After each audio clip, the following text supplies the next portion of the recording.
Bonus episode 4, mail call, warning. Listeners' discretion is advised for mature audience only. Hey, look, check this out.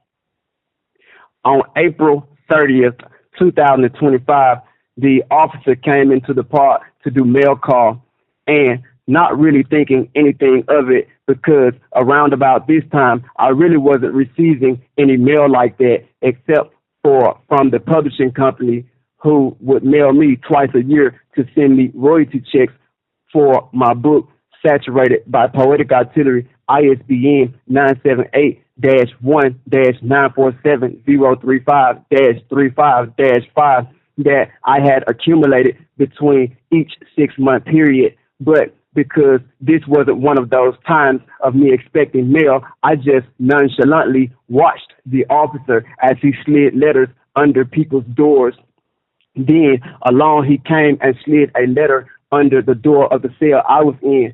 And looking down at the return address, I noticed that it was from the publishing company.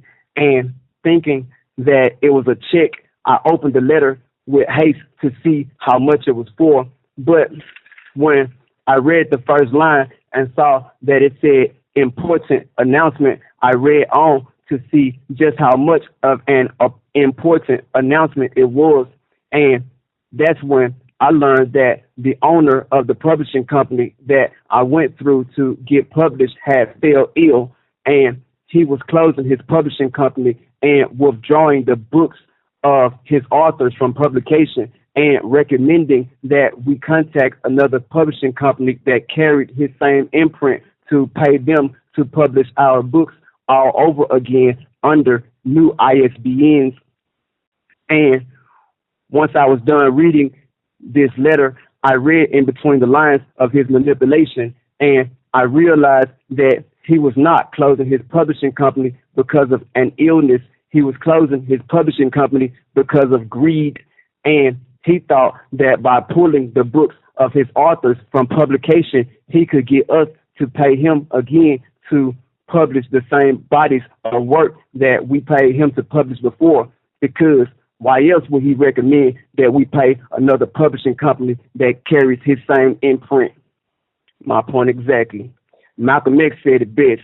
You can fool some of the people some of the time, but you can't fool all the people all the time, straight up.